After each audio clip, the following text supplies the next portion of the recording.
3 number অংকটো দিয়া আছে 7 সেন্টিমিটাৰ জোখৰ বাহু বিশিষ্ট বৰ্গ এটাৰ কালি উলিওৱা। অৰ্থাৎ দিয়া আছে আমাৰ বাহুৰ দিশ 7 সেন্টিমিটাৰ। এতিয়া বৰ্গটোৰ কালি উলিয়াব লাগে। বৰ্গটোৰ কালি উলিয়াব লাগে আমি কি কৰিম, এল স্কোয়াৰ। বৰ্গৰ কালিৰ সূত্ৰটো আছিল এল স্কোয়াৰ। গতিকে 7 সেন্টিমিটাৰ বাহু এল মানে হ'ল 7, অৰ্থাৎ বাহুৰ দিশ 7 সেন্টিমিটাৰ। গতিকে 7ৰ বৰ্গ, গতিকে 7 7 গুণ কিমান হ'বগৈ 49। এটাকে নিৰ্ণয় কালি কিমান হ'ব 49 বৰ্গ সেন্টিমিটাৰ। একেবাৰে সহজ অংক। এইবিলাক অংক আমাৰ 1 নম্বৰীয়া অংক হিচাপে আমাক দি দিব পাৰে। গতিকে একো অসুবিধা নাই, মুখতে কৰিব পাৰি। তথাপিতো মই অংকটো কৰি দিছোঁ বাৰু। যি নহওক 4 নম্বৰটোলৈ আমি আগবাঢ়ো। 4 নম্বৰটো দিয়া আছে এটা সামান্তৰিকৰ বাহু এটাৰ জোখ 6 সেন্টিমিটাৰ যদি এই বাহু সাপেক্ষে সামান্তৰিকটোৰ উচ্চতা 3 সেন্টিমিটাৰ হয়, তেন্তে ইয়াৰ কালি কিমান হ'ব? প্ৰথমতে আমাৰ সামান্তৰিকটোক দিয়া আছে বাহু এটাৰ জোখ। সামান্তৰিকৰ বাহুৰ জোখ দিয়া আছে আমাক কিমান 6 সেন্টিমিটাৰ আৰু ইয়াৰ উচ্চতা দিয়া আছে 3 সেন্টিমিটাৰ। গতিকে আমাক 4 নম্বৰটো আমাৰ সূত্ৰটো কি হ'ব সামান্তৰিকৰ কাৰণে? সামান্তৰিকৰ সূত্ৰটো আছিলে আমাৰ কি সামান্তৰিকৰ কালি। সামান্তৰিকৰ কালি আমি চিধা কৰিছোঁ, আমি আৰু বেছি দিয়া আছে কিন্তু লিখা নাই। সামান্তৰিকৰ কালি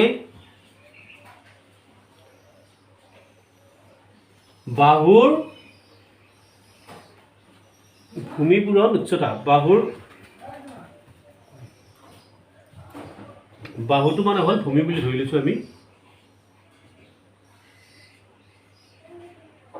পূৰণ উচ্চতা।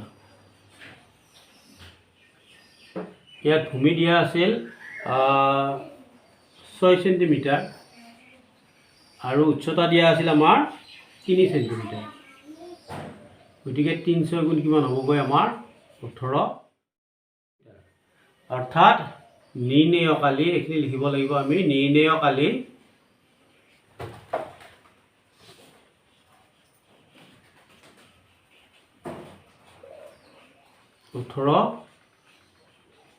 বৰ্গ সেন্টিমিটাৰ।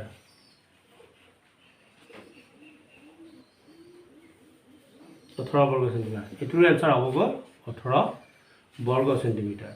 এনেকৈ আমি সামান্তৰিকৰ যিকোনো বাহু দিয়া থাকিলে বা তাৰ ভূমি দিয়া থাকিলে তাৰ লগত আমি কি কৰিম, উচ্চতাটো পূৰণ কৰি দিম। অৰ্থাৎ ভূমি পূৰণ উচ্চতা মানে হ'ল আমাক দিয়া আছিল 6 সেন্টিমিটাৰ ভূমি, অৰ্থাৎ সামান্তৰিকৰ এটা বাহু, আৰু উচ্চতা দিয়া আছিল 3, গতিকে 3 6 গুণ 18 হ'ল। আৰু সেইটো হ'ব কি আমাৰ বৰ্গ সেন্টিমিটাৰ, যিহেতু সেন্টিমিটাৰ আৰু সেন্টিমিটাৰ পূৰণ হয় বৰ্গ সেন্টিমিটাৰ হৈছে। গতিকে কালিৰ ক্ষেত্ৰত আমাৰ এইটো কি বৰ্গ সেন্টিমিটাৰ একক হ'ব। গতিকে আমি এইটো নিৰ্ণয় কালি কিমান পালোঁ 18 বৰ্গ সেন্টিমিটাৰ। ইয়াৰ পিছত আহোঁ আমি 5 নম্বৰ অংকটোৰ কাৰণে।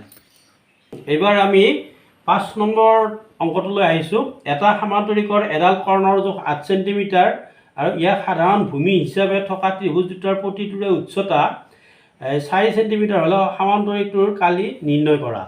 এতিয়া আমি এইটো এটা সামান্তৰিক ABCD। এই সামান্তৰিকটোৰ AB হ'ল কি ইয়াৰ কৰ্ণ, আৰু এই কৰ্ণডালৰ দিশ কিমান বুলি ধৰি লৈছোঁ আমি 8 সেন্টিমিটাৰ।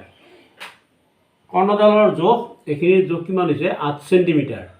আৰু ইয়াৰ ভূমি হিচাপে যিটো উচ্চতা আছে ভূমিৰ পৰা, অৰ্থাৎ ত্ৰিভুজ দুটাৰ প্ৰতিটোৰে উচ্চতা এইটো 4 সেন্টিমিটাৰ কৰি আছে। এইখিনিত 4 সেন্টিমিটাৰ, ইফালেও আছে আমাৰ 4 সেন্টিমিটাৰ। যদি ABC এটা ত্ৰিভুজ বুলি ধৰি লওঁ, তেতিয়াহ'লে ইয়াৰ ভূমি হ'ব 8 সেন্টিমিটাৰ আৰু ইয়াৰ উন্নতি হ'ব 4 সেন্টিমিটাৰ। ঠিক তেনেকৈ ADC এই ত্ৰিভুজটো যদি আমি লওঁ, ADC ত্ৰিভুজটো, এই ত্ৰিভুজটোৰ কাৰণে কি হ'ব, ভূমি হ'ব AC আৰু ইয়াৰ উন্নতি হ'ব এইটো ডিৰ পৰা এইটো 4 সেন্টিমিটাৰ হ'ব। গতিকে দেখা গ'ল ত্ৰিভুজটোৰ দুয়োটাৰে ভূমি একে, আৰু সামান্তৰিকৰ কৰ্ণটোৱে তাৰমানে দুইটা ত্ৰিভুজৰ ভূমি হৈ আছে, আৰু দুইটা উন্নতিৰ জোখ একে সমান আছে। ইফালেও 4 সেন্টিমিটাৰ আছে, ইফালেও 4 সেন্টিমিটাৰ আছে। গতিকে আমি সামান্তৰিকৰ কি হ'ব পাৰে, এইটো সামান্তৰিকৰ কৰ্ণ, সামান্তৰিকৰ কৰ্ণটো কি হৈ আছে ত্ৰিভুজ দুটাৰ ভূমি। মন কৰা দুইটা ত্ৰিভুজৰ ভূমি হৈ আছে। ABC ত্ৰিভুজ আৰু ADC ত্ৰিভুজৰো ভূমি কি হৈছে AC, আৰু ACটো হৈছে গোটেই সামান্তৰিকটোৰ কৰ্ণ। গতিকে সামান্তৰিকৰ কৰ্ণ ত্ৰিভুজৰ ভূমি দুটা ত্ৰিভুজৰে ভূমি, অৰ্থাৎ ত্ৰিভুজ দুটাৰ ভূমি দুইটা ত্ৰিভুজৰ হ'বগৈ আমি এটা আমি হেৰি লিখিব পাৰোঁ 2 ইনটু ত্ৰিভুজৰ ভূমিও দিব পাৰোঁ কথা নাই এতিয়া আমি যিকোনো এটা ত্ৰিভুজৰ কালি উলিয়াই লওঁ অৰ্থাৎ এ বি চি ত্ৰিভুজ প্ৰথম ত্ৰিভুজটোৰ কালি উলিয়াওঁ এতেকে ত্ৰিভুজৰ কালি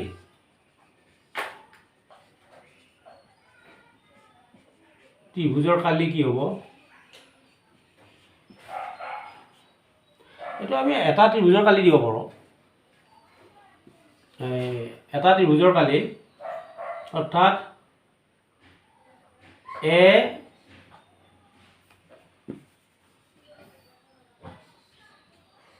এ বি চি ত্ৰিভুজৰ কালি কি হ'ব হাফ ভূমি সূত্ৰটো আছিল আমাৰ ভূমি পূৰণ উন্নতি এইটোৰ কাৰণে আমি কি লিখিম এতিয়া হাফ ভূমি আছিল 8 উন্নতি আছিল 4 গতিকে 2 দি আমি 8ক কাটিলোঁ 4 বাৰ গ'ল 4 4 গুণ কিমান হ'ল 16 এটা ত্ৰিভুজৰ কালি কিমান পালোঁ 16 গতিকে এ ডি চি ত্ৰিভুজৰ কালি কিমান হ'ব এ বি চি ত্ৰিভুজৰ কালি নিৰ্ণয় কালি হ'ল এইটোৰ নিৰ্ণয় কালি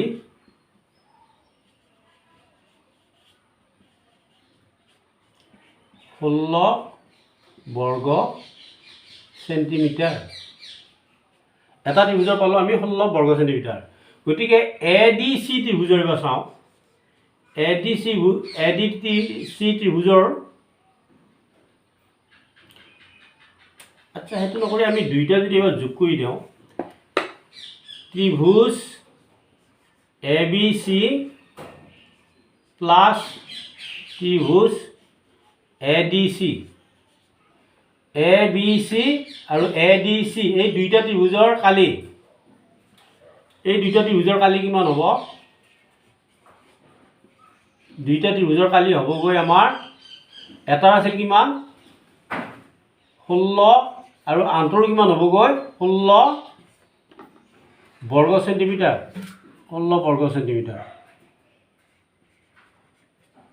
এটা যিটো হ'ব আনটোৰ সেয়া হ'ব যিহেতু দুইটা ত্ৰিভুজৰ ভূমি আৰু উন্নতি একে আছে গতিকে দুইটা ত্ৰিভুজ অৰ্থাৎ গোটেই এটাকে A B C plus A D C ত্ৰিভুজ প্লাছ এ ডি চি ত্ৰিভুজ মানে হ'ল গোটেই এ বি চি ডি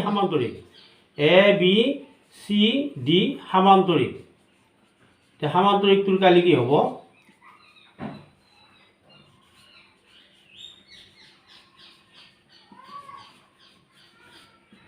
সমান্তৰিকৰ কালি হ'বগৈ 16 32 বৰ্গ সেন্টিমিটাৰ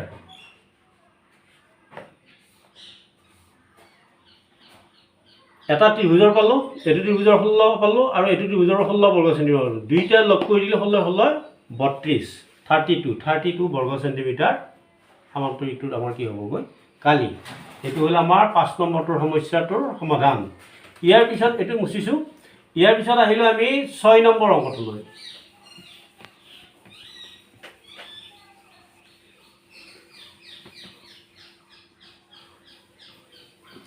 6 নম্বৰটোত আছে 6 নম্বৰটো অংকটো হৈছে কি ৰম্বাসৰ দিয়া আছে আমাক ৰম্বাস আকৃতিৰ মাটি এটুকুৰাৰ দুই কৰ্ণৰ জোখ ক্ৰমে 125 মিটাৰ আৰু 85 মিটাৰ মাটি টুকুৰাৰ কালি উলিওৱা দিয়া আছে আমাক ৰম্বাসৰ কৰ্ণ আমি ৰম্বাস এটা অংকন কৰিলোঁ ৰম্বাসৰ দিয়া আছে বাৰু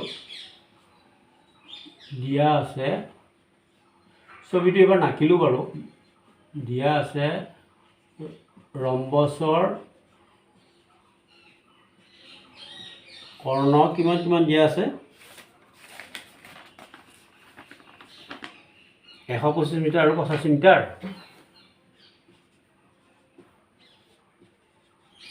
আৰু 85 মিটাৰ এই দুটা দিয়া আছে এতিয়া কথা হ'ল ৰম্বাসৰ কালি এতেকে ৰম্বাসৰ কালি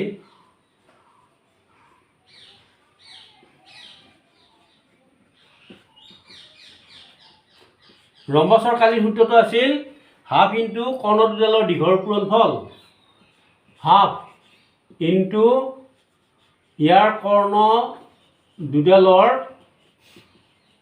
আমি এই সূত্ৰটো আমি আগতে আলোচনা কৰিছিলোঁ। কৰ্ণ দুডালৰ দীঘৰ পূৰণফল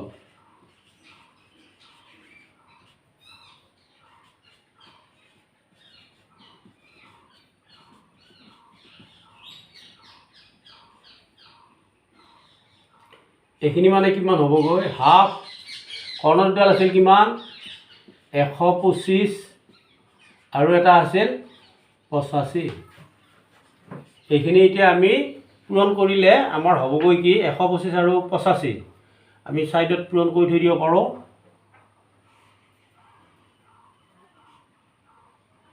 এশ 25 পূৰণ 85। 5 5 গুণ 25 5 হাতে গৈছে 2, 5 দিনত 10 10 দিয়ে 12 2 হাতে গৈছে 1, 5 1 5, 625, 8 5 40 শূন্য হাতে গৈছে 4, 8 2 গুণে 16 16 4 20 শূন্য হাতে গৈছে 2, 8 2 10, 5 2 6 10 কিমান হ'লগৈ? 10,000। হাফটো লাগিব আমাৰ, হাফেদি হৰণ কৰাই নাই। হাফ ইনটু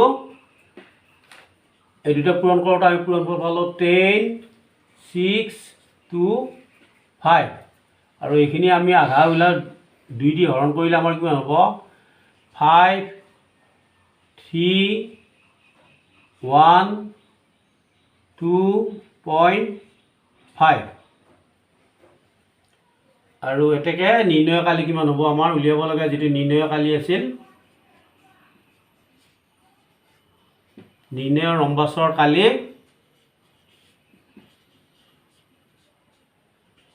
5312.5 বৰ্গ মিটাৰ। যিহেতু এইকেইটা মিটাৰ আছিল গতিকে মিটাৰে মিটাৰে আমাৰ কি হ'ল? বৰ্গ মিটাৰ। এনচাৰ হ'ব আমাৰ এইটো।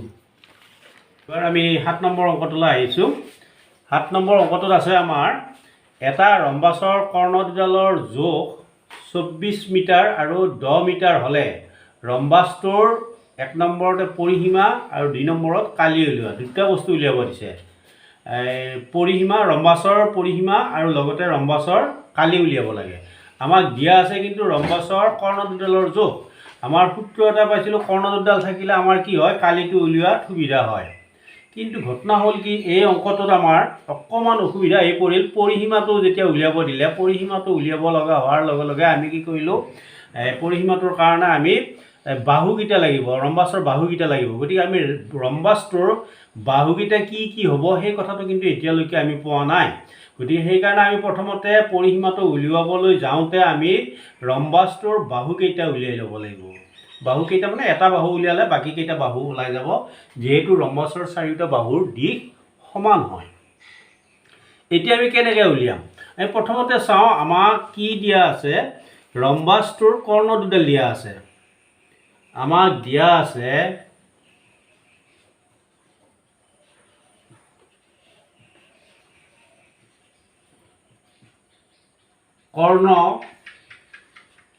কৰ্ণ এডাল দিয়া আছে AC।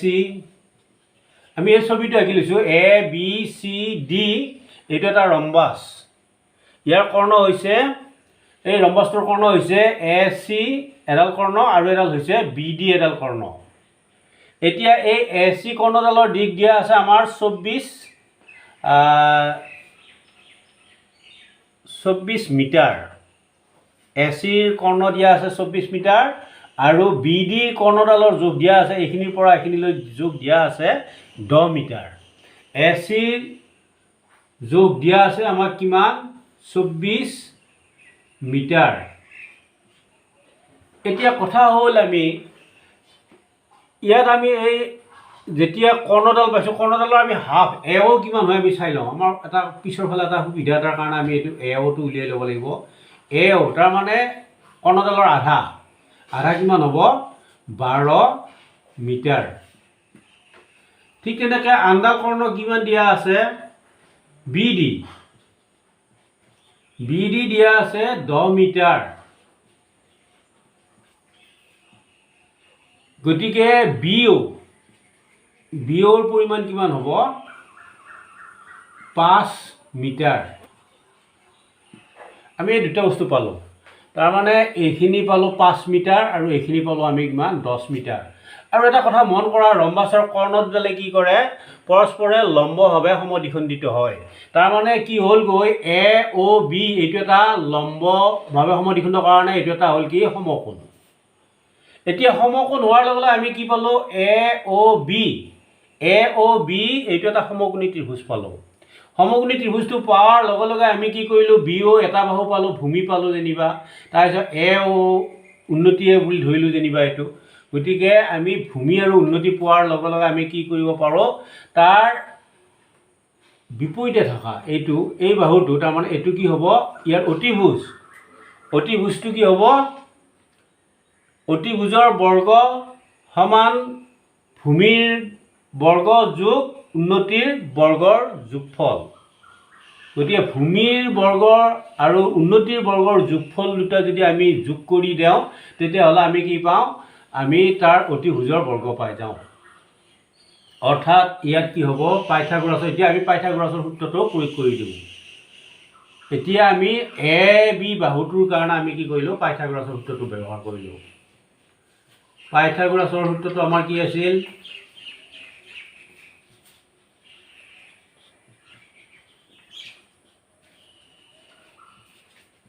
পাইথাগোৰাছৰ সূত্ৰ মতে আমি কি কৰিম এতিয়া A B square is equal two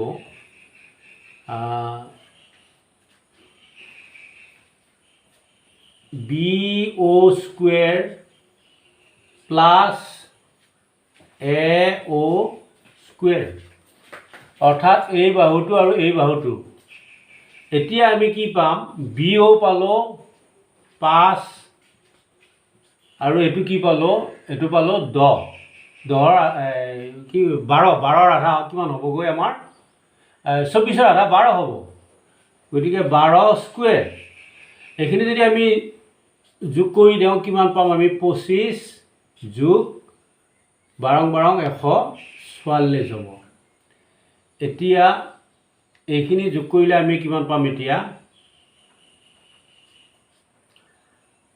169 A B square কিমান পালোঁ এইখিনি বৰ্গ কিমান পালোঁ 169 এটাকে আমাক লাগে আচলতে এটা বাহুহে লাগে বৰ্গ নালাগে নহয় গতিকে এ বি ইজিকেলটো কিমান হ'ব এতিয়া এ বি ইজিকেলটো কি হ'ব √169 ইজ ইকুৱেল টু 13 গতিকে আমি কি পালোঁ এটা বাহুৰ দিশ পালোঁ যিকোনো এটা বাহুৰ দিশ এতেকে এটা বাহুৰ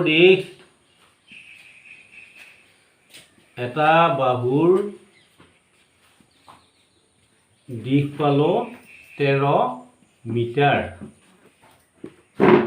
এতেকে আমাৰ গোটেই সামান্তৰিকটোৰ এটা বাহু পালোঁ গতিকে গোটেই সামান্তৰিকটো কিমান হয় অৰ্থাৎ গোটেই এটা ৰম্বাছৰ পালোঁ কিমান বাহুটোৰ 13 মিটাৰ পালোঁ এটা বাহু গতিকে ৰম্বাছটোৰ চাৰিটা বাহু কিমান পাম গতিকে ৰম্বাছটোৰ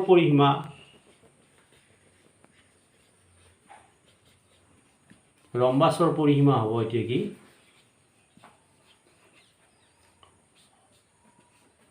4 into L is equal to 4 into 13 metre সমান 4 গুণ 50 এইটো 52 মিটাৰ হ'বগৈ গতিকে পৰিসীমা আমাৰ কিমান ওলাল এনচাৰ এটা ওলাল 1 নম্বৰটোৰ কাৰণে আমাৰ কিমান ওলাল 52 মিটাৰ পৰিসীমা পালোঁ আমি 52 মিটাৰ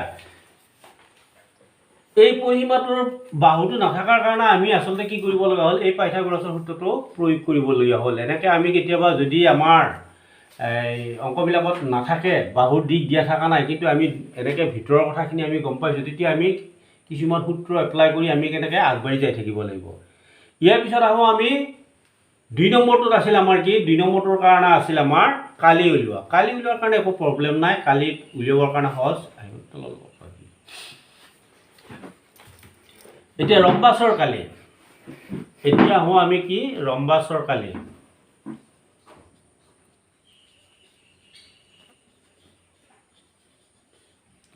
ৰম্বাছৰ কালি আছিল হাফ ইনটু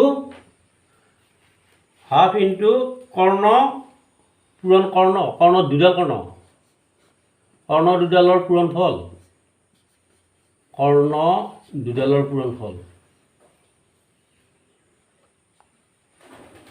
যিহেতু আমাক কৰ্ণ দুডাল দিয়াই আছে, এডাল দিয়া আছিল কি 24 আৰু এডাল দিয়া আছিল কি 10, গতিকে আমি কি কৰিলোঁ হাফ ইনটু 24 ইনটু 10, এটা কালি উলিয়াব লাগিলে এইটো কি হ'ব বৰ্গ মিটাৰ। এতিয়া চা 2 দি আমি 24ক কাটিলোঁ 24ক কেইবাৰ গ'ল 12 বাৰ গ'ল, এই 12ক 10 দি পূৰণ কৰিলে কিমান হ'ল 120 বৰ্গ মিটাৰ। এতিয়া আমি বৰ্গ মিটাৰ বা মিটাৰ স্কুৱেৰ, এতিয়া আমি 2 নম্বৰটোৰ কাৰণে এইখিনি আমাৰ 2 নম্বৰটোৰ কাৰণে এইখিনি অংক লগা বেছিকৈ লগা হ'ল। আৰু আচলতে ৰম্বাছৰ কালি উলিয়াব লাগিলে আমি একে সহজতে উলিয়াই দিব পাৰোঁ, কিন্তু আমাৰ অসুবিধা আহিল পৰিসীমা, যদিও পৰিসীমা উলিওৱাত সহজ 4L সেইটোৱে সূত্ৰ, কিন্তু সেই এলটো নপোৱাৰ কাৰণে আমি কি কৰিবলগীয়া হৈছে পাইথাগোৰাছৰ সূত্ৰটো বেছিকৈ এপ্লাই কৰিবলগীয়া হৈছে। সেইখিনি ইয়াত এই অংকটোত মানে অকণমান পাজল হৈ আছে, তাত বাহিৰে আন একো নাই। বাকী ৰম্বাছৰ কালিৰ কাৰণে আকৌ আমি কৰ্ণ পূৰণ কৰ্ণ তাক আধা ল'লে আমি কি পাই যাওঁ 120 বৰ্গ মিটাৰ পাই গ'লোঁ। গতিকে এইটো 7 নম্বৰ অংকটো আমি সমাধানটো এনেধৰণে কৰিব পাৰোঁ। ঠিক আছে, এইবাৰ আমি 8 নম্বৰ অংকটোলৈ আহোঁ। 8 নম্বৰ অংকটোত আছে এটা আয়তৰ প্ৰস্থ 5 মিটাৰ আৰু কালি দিয়া আছে 100 বৰ্গ মিটাৰ, আয়তৰ দিশ উলিওৱা। আমি জানো যে আয়তৰ দিশ আৰু প্ৰস্থৰ পূৰণফল ইয়াৰ কালিৰ সমান হয়। গতিকে দিয়া আছে আমাক প্ৰস্থ আৰু দিয়া নাই আমাক উলিয়াব লাগে আমাৰ আয়তৰ দিশ। গতিকে দিশ পূৰণ প্ৰস্থ অৰ্থাৎ আয়তৰ দিশ যদি x বুলি ধৰি লওঁ প্ৰস্থ হ'ব 5 আৰু ইয়াৰ কালি হ'ল গৈ কিমান 100, গতিকে 5x ইনটু 100, গতিকে x ইজিকেল টু 100ক আমি 5ৰে হৰণ কৰি দিলে আমি কি পাম 20। গতিকে এইটো অংক আৰু কৰি নিদিওঁ, একেবাৰে সহজ অংক। আয়তৰ প্ৰস্থ 5 মিটাৰ আৰু ইয়াৰ দিশ দিয়া আছে x, ধৰি লৈছোঁ x, গতিকে ইয়াৰ পূৰণফল হ'ল 5x। আয়তৰ প্ৰস্থ আৰু দীঘৰ পূৰণফল হ'ল 5x ইজ ইকুৱেল টু ইয়াৰ কালি 100 বৰ্গ মিটাৰ। গতিকে x ইজিকেল অৰ্থাৎ দিশ সমান আমি কালিক প্ৰস্থৰে হৰণ কৰিম। কালি আছিল 100 বৰ্গ মিটাৰ আৰু ইয়াৰ প্ৰস্থ আছিল 5, গতিকে 100 divided by 5 is equal to 20, গতিকে দিশ হ'ল 20 মিটাৰ, অৰ্থাৎ ইয়াৰ দিশটো একে সহজতে ওলাই আছে 20 মিটাৰ। গতিকে এই অংকটো আৰু কৰি নিদিলোঁ, তোমালোকে 100ক 5ৰে হৰণ কৰি দিলে এই অংকটোৰ উত্তৰটো পাই যাবা। নেক্সট আছে আমাৰ 9 নম্বৰ অংকটোলৈ আহোঁ আমি। 9 নম্বৰ অংকটো দিয়া আছে এটা সামান্তৰিকৰ ভূমি 9 চেণ্টিমিটাৰ আৰু ইয়াৰ কালি দিয়া আছে 54 বৰ্গ চেণ্টিমিটাৰ, ইয়াৰ উচ্চতা উলিয়াব লাগে। একে নিচিনা অংক, দুইটাতে একেখিনিয়ে কথা হৈ আছে। আমি উচ্চতাটো আমি পোৱা নাই, উচ্চতাটোৰ কাৰণে আমি x ধৰি ল'লোঁ আৰু ভূমিটো পাইছোঁ আমি, ভূমিটোৰ কাৰণে 9 দিয়া আছে, গতিকে ভূমি আৰু উচ্চতাক পূৰণ কৰিলে 9x হ'ব। তেতিয়া আমি ইয়াৰ সামান্তৰিকটোৰ আমি কি পাম কালি পাম 9x হ'ল ইয়াৰ কালি, কিন্তু দিয়া আছে আমাক 54, গতিকে x ইজিকেল টু 54 ডিভাইডেড বাই 9, 54 ডিভাইডেড বাই 9 হ'লে আমাৰ কি হ'বগৈ 54 9 দি হৰণ কৰিলে 9ৰে হৰণ কৰিলে আমি কি পাম 6, অৰ্থাৎ উত্তৰ হ'বগৈ 6 চেণ্টিমিটাৰ। সেইকাৰণে আমি ভূমি আৰু ইয়াৰ উন্নতিৰ পূৰণফলে হ'ল সামান্তৰিকৰ কালি, ভূমি আৰু উন্নতিৰ পূৰণফলে হ'ল সামান্তৰিকটোৰ কালি। গতিকে 9 পূৰণ 6 চেণ্টিমিটাৰ 6 9 54, গতিকে 6 চেণ্টিমিটাৰ। গতিকে এনেকুৱা ধৰণৰ অংকবিলাক আমি যদি আহে পৰীক্ষাত 1 নম্বৰীয়া আৰম্ভণিতে যদি আহি যায় কিবা কাৰণত, তেতিয়া আমি আৰু ইমান কৰি নাথাকোঁ, চিধা আমি উত্তৰটো লিখি গ'লে আমাৰ হৈ যাব, একো প্ৰব্লেম নাই।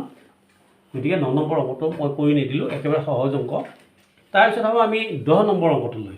10 নম্বৰ অংকটোত কি দিয়া আছে এটা আয়তৰ কালি 10 ডেকামিটাৰ জোখৰ বাহু বিশিষ্ট, অৰ্থাৎ এটা আয়তৰ কালি 10 ডেকামিটাৰ জোখৰ বাহু বিশিষ্ট এটা বৰ্গৰ কালিৰ সমান। আয়তটোৰ দিশ 24 ডেকামিটাৰ হ'লে ইয়াৰ প্ৰস্থ কিমান অকণমান পাক লগাই দিছোঁ অংকটো, বেছি টান নহয় বাৰু। আমাক দিয়া আছে কি বৰ্গৰ কালিৰ সমান আয়তৰ কালি সমান বৰ্গৰ কালি। প্ৰশ্নমতে আমাক কি দিছে, এইটো কোন নম্বৰ অংক হ'ব? 10 নম্বৰ অংকটো। 10 নম্বৰ অংকটো আমাক কি দিয়া আছে? প্ৰশ্নমতে আমাক দিয়া আছে বৰ্গৰ কালি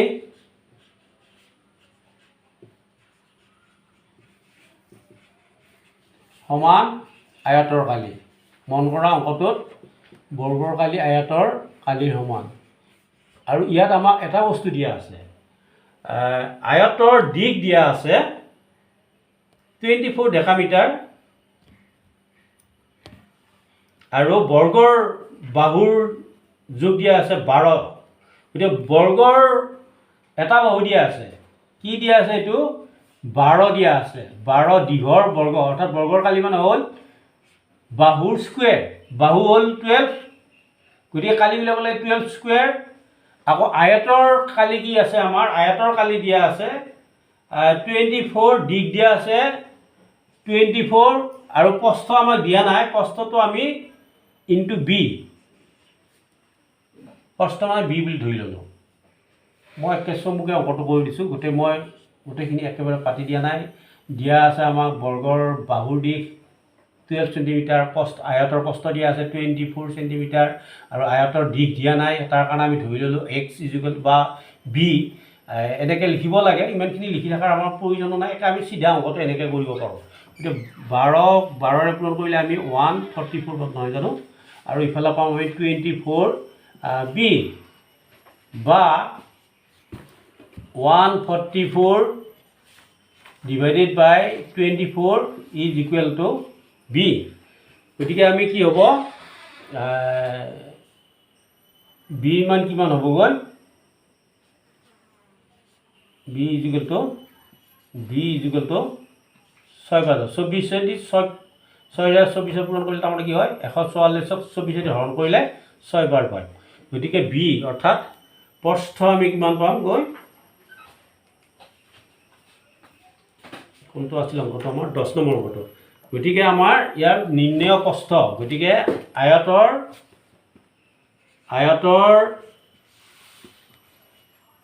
নিৰ্ণেয় প্ৰস্থ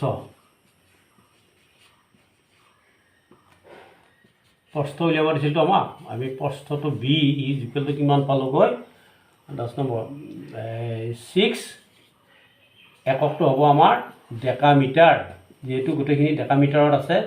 গতিকে ইয়াৰ এককটো হ'বগৈ 6 ডেকামিটাৰ। গতিকে 10 নম্বৰ অংকটো আমি সমস্যাটোৰ আমাৰ উত্তৰ হ'ব 6 ডেকামিটাৰ। আৰু হওঁ আমি 11 নম্বৰ প্ৰশ্নটো। এটা আয়তৰ দিশ প্ৰস্থৰ 3 গুণ, অৰ্থাৎ আয়তটোৰ প্ৰস্থ যদি x হয় তাৰ দিশ হ'ব 3 গুণ 28x। আয়তৰ কালি হ'ব কিমান? 432 বৰ্গমিটাৰ। তেনেহ'লে আয়তৰ পৰিসীমা উলিয়াওক। আমাক কালি দিয়া আছে, উলিয়াব লাগে পৰিসীমা। আৰু আমাক দিশ প্ৰস্থ কিন্তু দিয়া নাই। এটা কথা দিছে যে দিশ হ'ল প্ৰস্থৰ 3 গুণ। গতিকে আমি প্ৰথমতে অংকটোৰ প্ৰস্থটো উলিয়াই লওঁ।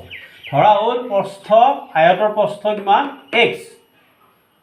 প্ৰস্থ ধৰি লৈছোঁ আমি x আৰু আয়তৰ দিশ কিমান হ'বগৈ? 28x, 3 গুণ। গতিকে xৰ 3 গুণ 28x। প্ৰশ্নমতে আয়তৰ কালি দিয়া আছিল আমাক 432 বৰ্গ মিটাৰ। গতিকে আয়তৰ কালি হ'ল 432 আৰু তাক আমি দিশ পূৰণ প্ৰস্থৰে যদি পূৰণ কৰোঁ, এতিয়া 28x ইনটু x। দিশ হ'ল 28x আৰু প্ৰস্থ হ'ল x। 28xকে xকে পূৰণ কৰিলে যিটো পাওঁ সেইটো হ'বগৈ 432, অৰ্থাৎ আয়তৰ কালিটো পাই যাম। গতিকে এইটো আমি x কিমান হ'লগৈ? 28x square is equal two 432। এটাকে x square is equal to 3টো আমি ইফালে সমীকৰণৰ সোঁফালে লৈ আহিলোঁ, হৰণ হৈ গ'ল। গতিকে 432ক 3ৰে হৰণ কৰিলে আমি 144 পাম। x square is equal two 144। গতিকে x ইজ ইকুৱেল টু √144। এইটো দ্বিঘাত সমীকৰণ আমি পিছৰ ফালে কৰিম।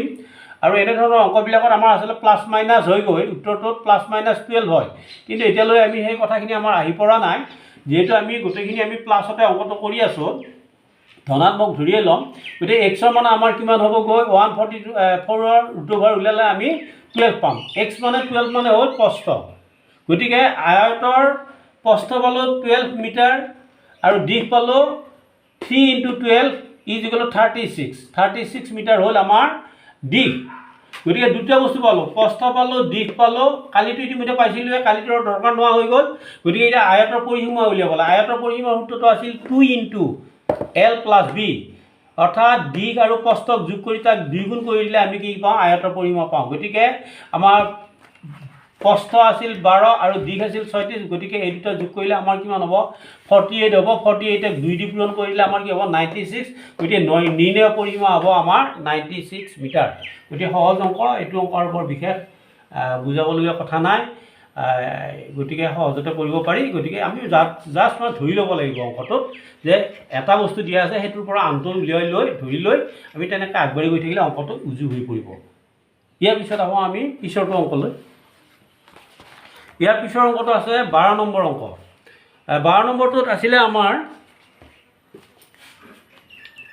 এটা সামান্তৰিকৰ কৰ্ণৰ দিশ 86 মিটাৰ আৰু বাকী শীৰ্ষ বিন্দু দুটাৰ যিকোনো এটাৰ পৰা ইয়াৰ লম্ব এটনা লম্বৰ দিশ 36 মিটাৰ হ'লে সামান্তৰিকটোৰ কালি উলিওৱা একেবাৰে সহজ অংক এইটো দিগদাৰি নাই আমাৰ সামান্তৰিকটোৰ মাজেৰে যিডাল কৰ্ণ গৈছে সেইডালৰ দিশ দিয়া আছে 86 মিটাৰ আৰু এই 86 মিটাৰলৈ আমি শীৰ্ষবিন্দু দুটাৰ পৰা যিকোনো এটাৰ পৰা টানিছোঁ আমি তাৰ দিশ পাইছোঁ আমি 36 গতিকে আমি ভূমি পালোঁ আৰু উন্নতি পালোঁ ভূমি আৰু উন্নতি পূৰণ কৰি আধা ল'লে আমি কি পাম এটা ত্ৰিভুজৰ আমি কালি পাম গতিকে এটা ত্ৰিভুজৰ কালি পালে আমি দুইটা ত্ৰিভুজ অৰ্থাৎ সামান্তৰিকটো দুটা ত্ৰিভুজ হৈ আছে কৰ্ণডালে দুটা ত্ৰিভুজত ভাগ কৰিছে গতিকে 2 দি আমি সেই কালিটো আমি পূৰণ কৰি দিলে আমি দুইটা ত্ৰিভুজৰ কালি পাম অৰ্থাৎ সামান্তৰিকটোৰ কালি পাই যাম গতিকে 12 নম্বৰটো একো জটিল নাই গতিকে 12 নম্বৰ অংকটো আমি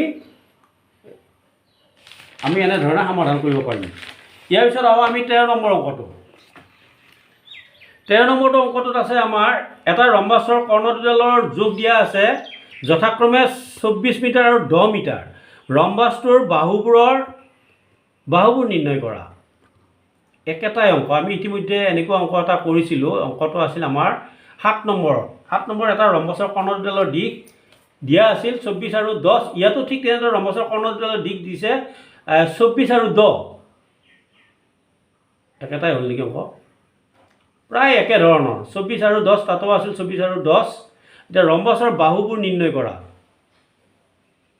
আগৰ অংকটোৱে অলপ ছুটি হ'ল 7 নম্বৰ অংকটোতকৈ অলপ ছুটি হ'ল আমি এইটো অংক আৰু নকৰোঁ বিশেষকৈ এইটোত পাইথাগোৰাছৰ সূত্ৰ ইয়াতো অলপ এপ্লাই কৰিবলগীয়া হ'ল যিহেতু আমি ৰম্বাসডাল দিয়া আছে 12 মিটাৰ গতিকে তাৰ আধা উলিয়াই ল'ব লাগিব এও হ'ব 12 হ'ব আৰু 10 মিটাৰ দিয়া আছে গোটেই আনডাল কৰ্ণৰ গতিকে তাৰ আধা হ'ব কিমান 5 হ'ব গতিকে 5 square plus 12 square equal to আনটো অৰ্থাৎ ৰম্বাসটোৰ বাহু এটা ওলাই যাবগৈ গতিকে 12 স্কুৱেৰ আৰু 5 স্কুৱেৰ পূৰণ কৰিলে হ'বগৈ 25 যোগ 140 অৰ্থাৎ 25 প্লাছ 144 গতিকে এটা বাহুৰ দিশ হ'বগৈ কিমান √169 অৰ্থাৎ 25 আৰু 144ক যোগ কৰিলে আমি কিমান পাম 169 পাম আৰু 169ৰ বৰ্গমূল উলিয়ালে আমি কিমান পাম তাৰ বৰ্গমূল হ'ব 13 গতিকে ৰম্বাসটোৰ যিকোনো এটা বাহুৰ দিশ আমি কিমান পালোঁ 13 গতিকে চাৰিটা বাহুৰ দিশ আমাৰ যথাক্ৰমে কিমান হ'ব 13 মিটাৰ গতিকে এইটো অংক বিশেষ জটিলতা নাই গতিকে এইটো অংক মই কৰি নিদিলোঁ ইয়াৰ পিছত আহিলোঁ আমি 14 নম্বৰ অংকটো 14 নম্বৰ অংকটোৰো সেই একেটাই কথা হৈছেগৈ বিশেষ ইয়াতো আমাৰ কৰিবলগীয়া ঝামেলা একো নাই ট্ৰেপেজিয়ামৰ সমান্তৰাল বাহুটোৰ যোগ দিয়া আছে যথাক্ৰমে 6 মিটাৰ আৰু 4 মিটাৰ আৰু ইয়াৰ লম্ব দূৰত্ব দিয়া আছে 7 মিটাৰ ট্ৰেপেজিয়ামটোৰ কালি উলিওৱা এতিয়া সমান্তৰাল বাহুটোৰ যোগ দিয়া আছে আমাক 6 আৰু 4 ইয়াক আমাৰ এটা সূত্ৰ এটা আমি পাইছিলোঁ ইতিমধ্যে ট্ৰেপেজিয়ামৰ আমি কালি উলিয়াব লাগিলে আমি কি কৰিব লাগে 15 নম্বৰ মতে ন 14 নম্বৰ এটা কালি উলিওৱা ট্ৰেপেজিয়ামৰ কালিৰ সূত্ৰটো আমাৰ কি আছিলে আমি ইতিমধ্যে যোৱাকালি আলোচনা কৰিছিলোঁ ট্ৰেপেজিয়ামৰ কালি আছিলে হাফ ইনটু সমান্তৰাল বাহুযোৰৰ দীঘৰ সমষ্টি পূৰণ উচ্চতা গতিকে বাহুযোৰৰ দীঘৰ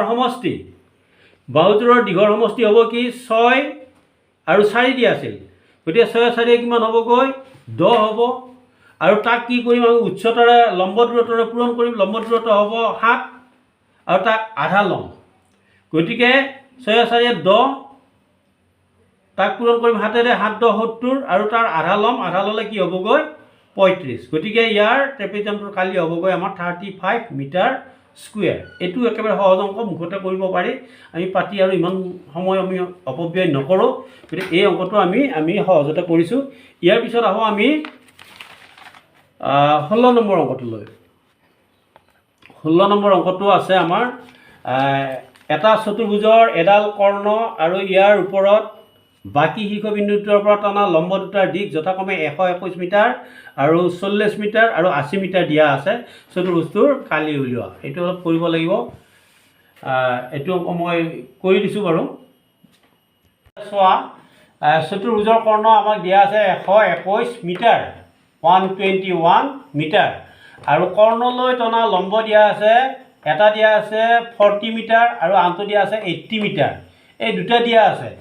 আমি সূত্ৰটো আছিল কি আমাৰ চতুৰ্ভুজৰ কালি যেতিয়া উলিয়াব লাগে তাৰ কাৰণে আমি যিটো সূত্ৰ ব্যৱহাৰ কৰোঁ সেই সূত্ৰটো হ'ল হাফ ইনটু কৰ্ণৰ দিশ পূৰণ ভূমিৰ পৰা ইয়াৰ উচ্চতাৰ সমষ্টি। দুইটা ভূমিৰ পৰা আমি যিটো উচ্চতা হ'ব সেই উচ্চতা দুটাৰ সমষ্টি। আমাৰ উচ্চতা দুটা দিয়া আছিল কিমান 40 মিটাৰ আৰু 80 মিটাৰ, আৰু কৰ্ণ দিয়া আছিল 121। গতিকে এতিয়া আমি এইটো চোৱা, হাফ ইনটু কৰ্ণৰ দিশ পালোঁ 121 আৰু ভূমিৰ পৰা উচ্চতাৰ সমষ্টি হ'ল 40 প্লাছ 80। 40 প্লাছ 80 হ'ল 120 হ'ব, আৰু ইফালে হাফটো হাফে থাকিল, আৰু 121 টো 121। আৰু এতিয়া আমি এইটো পূৰণ কৰিলে আমি এইটো কি কৰি ল'ব পাৰোঁ, হাফেদি 2 দি আমি 120ক কাটি ল'ব পাৰোঁ, 60 বাৰ যাব 60। এই 60 হ'লে 60ৰ 0 আৰু 6 দি 121ক পূৰণ কৰিলে 6 × 6 6 12 72, 7260, অৰ্থাৎ নিৰ্ণয় কালি হ'ব আমাৰ কিমান 7260 বৰ্গ মিটাৰ। কিন্তু উত্তৰটো আমাৰ সাধাৰণতে এইটো ভুল আছে অংকটোত। উত্তৰটো আছে 7.60 আছে। আচলতে কোনো কাৰণতে সেইটো হ'ব নোৱাৰে, যিহেতু অংকটোত আছে আমাৰ 120 মিটাৰ আৰু 40 মিটাৰ 80 মিটাৰ এনেধৰণৰ যেতিয়া একক কেইটা আছে, ইয়াক পূৰণ কৰিলে কোনো কাৰণত ইয়াৰ পূৰণফল কমি নাযায়, এই বাঢ়ি যাব। গতিকে এই ক্ষেত্ৰত এইটো 7 পইণ্ট যিটো উত্তৰটো আছে সেই উত্তৰটো ভুল আছে। গতিকে তোমালোকৰ অংকটো কৰোঁতে এইখিনি কৰি যাই থাকিবা, যাই থাকোঁতে যিটো উত্তৰ ওলাব সেইটোৱে হ'ব ইয়াৰ শুদ্ধ মান, অৰ্থাৎ 7260 বৰ্গ মিটাৰ ওলাব। এইটোৱে হ'ব ইয়াৰ শুদ্ধ মান। অৰ্থাৎ অংকটো এইটো বিশেষ জটিলতা নাই, একে সহজতে কৰিব পাৰি। এইখিনিলৈ আজি আমি ইমানতে আমি সামৰণি মাৰিব বিচাৰিছোঁ। ইয়াৰ পিছত আছে আমাৰ বৃত্ত সম্পৰ্কীয় আমি কেইটামান প্ৰশ্ন থাকিব, এইটো আমি ইয়াৰ পিছৰটো পাঠত আমি আলোচনা কৰিম। এইখিনিলৈকে আমাৰ চতুৰ্ভুজ সম্পৰ্কীয় যিমানখিনি প্ৰশ্ন আছিল এই প্ৰশ্নখিনি আমি প্ৰায়খিনি আলোচনা কৰিলোঁ। ইয়াৰ পিছৰ পাঠত আমি চকা বা এই বৃত্ত আৰু চুঙা এনেধৰণৰ বস্তুখিনি আমি কালি আৰু পৰিসীমা উলিওৱাৰ কাৰণে অংককেইটা কৰিম। এইখিনিৰ পৰা আজি ইমানতে সামৰণি মাৰিছোঁ। ধন্যবাদ।